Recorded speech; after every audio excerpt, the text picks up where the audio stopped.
Hello guys, welcome back to my academy. So friends, आज का जो हमारा टॉपिक है वो है रोज़गार का प्रत्यक्ष सिद्धांत, यानी कि क्लासिकल थ्योरी ऑफ एम्प्लॉयमेंट्स। हमारे बहुत पुराने इकोनॉमिक्स थे जिन्होंने एम्प्लॉयमेंट के ऊपर अपने अपने विचार व्यक्त किए, अपने अपने सिद्धांत दिए।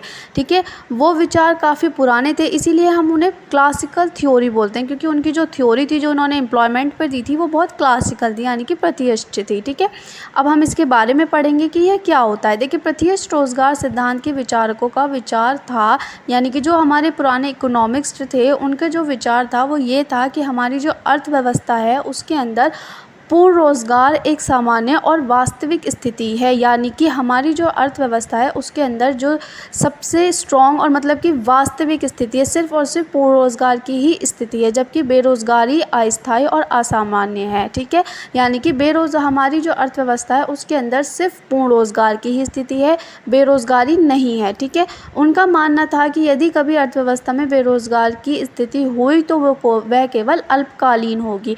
ठीक है, क्योंकि अर्थव्यवस्था में पूर्ण रोजगार की ओर जाने की शक्ति विद्यमान है। उनका जो ये मानना था, जो हमारे अर्थशास्त्री थे उनका मानना था कि अगर हमारे कभी भी इन फ्यूचर अर्थव्यवस्था में बेरोज़गार की स्थिति हुई तो वो अल्पकालीन होगी, बहुत थोड़े समय के लिए होगी, क्योंकि हमारी जो अर्थव्यवस्था है उसके अंदर पूर्ण रोज़गार की ओर जाने की शक्ति विद्यमान है। यानी कि वो अपनी अर्थव्यवस्था, हमारी जो अर्थव्यवस्था है वो इतनी स्ट्रॉन्ग है कि वो पूर्ण रोज़गार की ओर जल्दी से चली जाएगी। ठीक है, इन अर्थशास्त्रियों का मानना था कि पूर्ण रोज़गार की दशा में बेरोज़गारी नहीं हो सकती, और यदि हुई तो वो केवल राजकीय हस्तक्षेप के कारण होगी। यानी कि अगर हमारी अर्थव्यवस्था के अंदर, यानी कि रोज़गार की स्थिति में गवर्नमेंट किसी भी तरीके का दखल करती है तो उसकी वजह से बेरोज़गारी होगी, वरना हमारी जो अर्थव्यवस्था है उसके अंदर सिर्फ पूर्ण रोज़गार है। ठीक है, उनका मत था कि पूर्ण रोज़गार की स्थिति में सरकार कोई हस्तक्षेप ना करे, यानी कि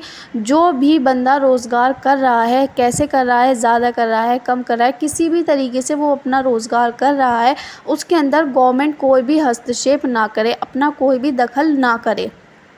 उनका ये भी मानना था कि मांग और पूर्ति सदैव संतुलन रहती है। ठीक है, यदि कभी इसमें भी असंतुलन पैदा होता है तो वो भी अल्पकालीन होगा। ठीक है, ये भी बात आप समझ गए होंगे कि मांग और पूर्ति सदैव संतुलन रहती है, यानी कि जितनी मांग होगी उतनी पूर्ति होगी, जितनी पूर्ति होगी उतना रोज़गार बढ़ेगा। ठीक है, तो ये भी हमारे संतुलन बना रहता है, और अगर इसमें भी कभी असंतुलन पैदा हुआ तो वो भी अल्पकालीन होगा, थोड़े समय के लिए होगा।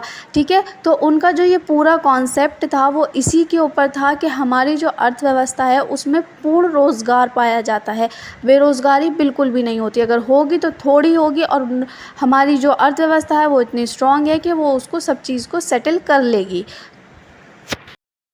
सो फ्रेंड्स, अगर आपको वीडियो अच्छी लगी हो तो like, subscribe and share. Thanks for watching.